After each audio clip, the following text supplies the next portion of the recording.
Oh, you're late, Emily. I'm starving. Get dinner ready, will ya? The living room looked like it had been ransacked. Lying on the couch like she owns the place, my mother-in-law pushed me to my limit. That's it, I'm done taking this from her. My name is Emily. I met my husband Samuel through work, and we got married. We're both career-driven. We love our jobs so much that we discussed how to balance work and family life before getting married. Once kids are in the picture, priorities shift, and you have to make sacrifices. We chose not to have children so we could focus on our careers and eventually go independent. We share the housework and vow to support each other. Our jobs keep us busy, but we get along well. We spend our weekends chatting about work or enjoying some leisure time. But there's one yearly event that's pure torture for me: going on vacation with my father-in-law and mother-in-law. Samuel and I agree that family is important. Since he respects my family, I want to do the same for his. I don't mind going on these trips. It's just my mother-in-law who irks me. She just can't stand me. During a family meeting, Samuel explained that we wouldn't be having kids and would continue working. While my father-in-law was understanding, my mother-in-law flew off the handle. How can you marry a woman who doesn't want kids? I've been looking forward to grandchildren. Women should quit their jobs when they get married. Women can't accomplish anything meaningful in the workplace. My father-in-law snapped back.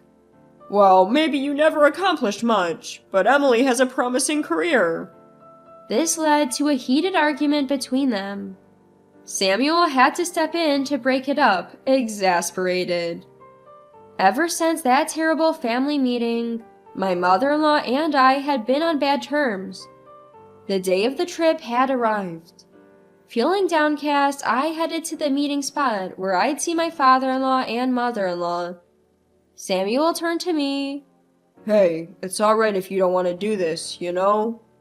I replied, no worries, let's go. Our trip with father-in-law and mother-in-law was an overnight stay. We had separate rooms from my in-laws, so we didn't spend the night together. A day or two of discomfort wasn't a big deal. When we arrived at the meeting place, father-in-law greeted us warmly, but mother-in-law seemed constantly upset. It was hard to enjoy the trip while not trying to annoy my visibly irritable mother-in-law. Father-in-law had recently retired from the company where he'd worked for years, although he was rehired for some time. While we caught up about his life post-retirement, mother-in-law only had sarcastic remarks. Any woman who doesn't want kids is worthless. Poor Samuel married to someone like you. You should quit your job and focus on housework, she muttered. Eventually, father-in-law had enough. What are you grumbling about? We're here to enjoy this trip together. What's there to complain about? You're the one who doesn't understand. She's always working and probably neglecting housework. How can you not feel sorry for Samuel? Exhausted by the sudden argument between father-in-law and mother-in-law, we decided to head to the hotel early. But when we got there and checked our reservation at the front desk, something was wrong. For some reason, only my name was missing, and the room intended for both of us was now a single room for Samuel. Upon inquiring at the front desk, we were told my reservation was canceled a few days earlier. Puzzled, we told father-in-law and mother-in-law what happened. While father-in-law looked confused, mother-in-law flashed a triumphant smile. It's only natural that you don't have a room, Emily. This is a family trip and you're not family. You should just go home, mother-in-law said. Wait, did you cancel my reservation? Of course, it was me. Father-in-law, Samuel, and I were all speechless. It was like she didn't even realize the outrageousness of her own words. Sighing, I said, All right, then I'll leave since I'm not family. Good, go now. I'm going too. As Samuel stood up to leave with me, mother-in-law raised her voice. What? Even father-in-law stood up and said, I'm leaving too. Leaving mother-in-law to distort her face in confusion. Father-in-law apologized to me and gave mother-in-law a few $100s in cash before packing his bags. Look, you can stay if you want, but I can't enjoy this trip feeling like this. From now on, no more family vacations for me. What are you talking about? If you're leaving, at least let Samuel stay. No way! The way Mom treats Emily is just too much. Plus, I'm tired of all the arguing. So, leaving a deflated mother-in-law behind, the three of us decided to head home. The flight back was the best part of the trip. We all sat together and had a great time. Mother-in-law, stubborn as ever, stayed at the hotel for one more night and spent every last cent father-in-law had given her. Sure enough, when mother-in-law got back, she and father-in-law had a huge fight. According to Samuel, their relationship had been rocky for a while now. Samuel was worried their relationship might get even worse now that father-in-law had more time at home. That worry turned out to be well-founded a few days later. Samuel went to work and I was enjoying my day off when the doorbell rang. There stood mother-in-law with a load of bags. What? Mother-in-law? I'm done living with my husband. I'm staying here for a while. Ignoring my shock, mother-in-law waltzed in and took over the living room. Feeling stuck, I called Samuel at work. Sorry to bother you at work, but mother-in-law just showed up here. What?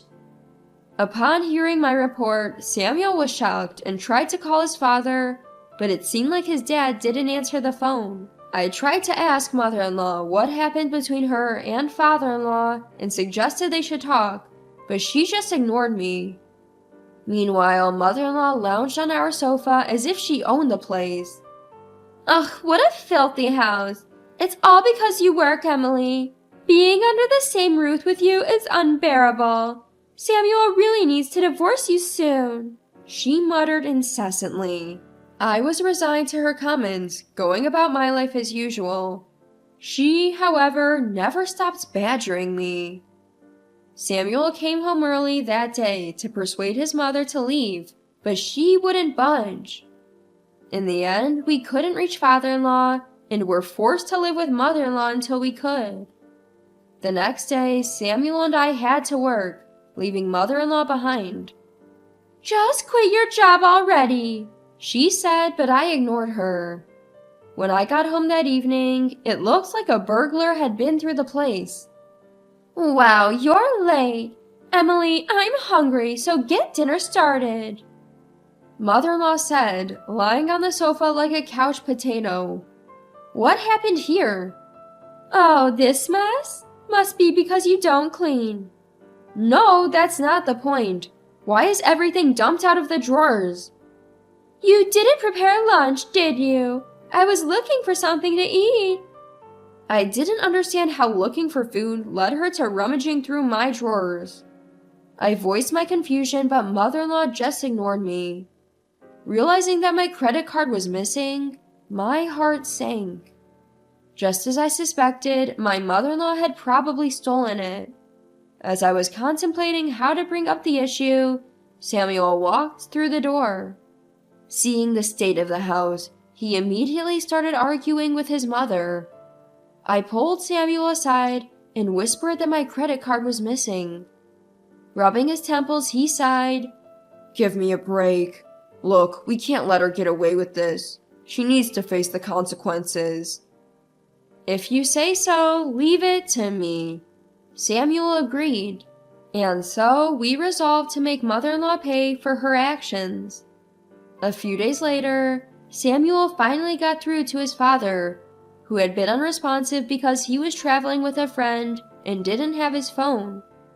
When he returned home, he found a note from my mother-in-law on the table. It read, I'm still mad about being left behind during the trip. I'm leaving this house. Knowing his father would be coming over, Samuel and I adjusted our work schedules to be home. When we got back, my mother-in-law casually said, "Oh, you're home early." But her expression changed when she saw her husband arrive. "What? Why are you here? Did you come to get me?" No, I came to give you this. He handed her filled out divorce papers. "What?" she exclaimed, visibly shocked. Your selfish behavior has only escalated over the years, especially your treatment towards Emily.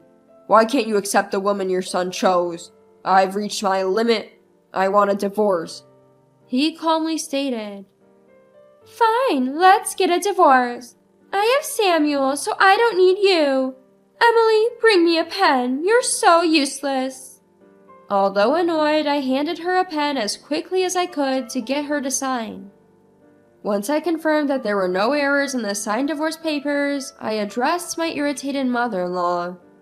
"I have something I want to show you." "What could be so important right now?" she snapped.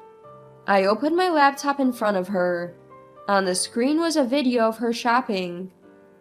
"I'm going to zoom in," I told her as I enlarged the image. In her hand was an illustrated credit card. "That credit card isn't yours, is it?" "Well, it's mine." You don't have a credit card. I had already checked with father-in-law, who spoke in a tone of disbelief. You see, mother-in-law had once maxed out a credit card without father-in-law's knowledge, so ever since, father-in-law hadn't let her have a credit card. Mother-in-law loudly snapped at father-in-law. "I'm the one who made it." Samuel coolly retorted, Like you could make it. This card is a limited edition, you know. See the artwork? It was only available during a special collaboration. As Samuel pointed out, this credit card was indeed a limited edition. I loved the artwork on it, and had gotten the card when it was in a collaboration. I usually kept it tucked away in a drawer as a kind of collection. So, the thing is, mother-in-law had stolen it. We could have suspended the card immediately, but Samuel and I let mother-in-law dig her own grave so we could gather irrefutable evidence. I have time-stamped photos, and when we checked the card's transaction history, it matched the time mother-in-law was out shopping. Seems like you've bought other luxury items too. It's not true. I didn't steal any credit card. Really? Then let's submit these photos and the transaction history to the police. We need to find out who misused the card if it wasn't you. The police? Mother-in-law's voice cracked in surprise. Of course, someone stole from us, I said, and mother-in-law started making outrageous claims. The photo is fake. Who would even take such a picture? Someone just fabricated this. I'm innocent. I took that photo. What? As I've told you before, I'm a journalist. I work as a journalist, capable of tailing people and collecting photographic evidence if needed. Mother-in-law had no chance of escaping with a pro like me on her tail. I operated my laptop and displayed photo after photo of mother-in-law buying various luxury goods. If it wasn't you, the police will figure it out when we present all this evidence. Don't worry, and if police involvement seems unlikely, we'll get a lawyer. I knew that police often don't intervene in civil matters. Them taking action over mother-in-law misusing the credit card without permission was unlikely, but I had used the threat of calling them. However, the idea of consulting a lawyer was real. I was collecting evidence photos to claim damages. Even if you're my daughter-in-law, I'm still your mother. What kind of horrible person takes such pictures of family? Odd, I recall you saying I wasn't family when we went on a trip. Upon hearing my confrontational words, mother-in-law's face turned beet red. In a flustered state, she shoved father-in-law aside and ran out of the house. While I was asking father-in-law who had fallen, "Are you okay?" Samuel sprinted out of the house. Given that Samuel enjoys running, he's pretty quick on his feet. Mother-in-law had no chance to escape and was caught almost immediately. I informed her that I would report to the lawyer that she had injured father-in-law in addition to running away. Although father-in-law wasn't seriously hurt, he did injure his back and had to go to the hospital. I told mother-in-law we would also be billing her for the medical expenses, to which she tearfully responded, "I don't have that kind of money." I didn't care. Samuel said, "I can't deal with parents like this," and handed mother-in-law a letter of disownment, thus completing her eviction. As promised, we contacted a lawyer we know and initiated the process to cut ties with mother-in-law, including claims for damages and medical expenses. Later, we heard that mother-in-law had moved in with her estranged sister and brother-in-law to borrow money. Although her sister's family runs a business and lent her the money, mother-in-law now works like a horse to pay it back. We ended up living with father-in-law.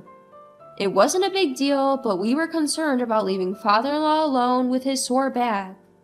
Father-in-law has been proactive in helping around the house, which has been a great relief to both Samuel and me. Father-in-law's years of work experience also bring valuable advice to our careers. Of course, if father-in-law's health deteriorates, we're prepared to support him fully. Now that mother-in-law is out of the picture, the three of us are living harmoniously, enjoying the return of peaceful days.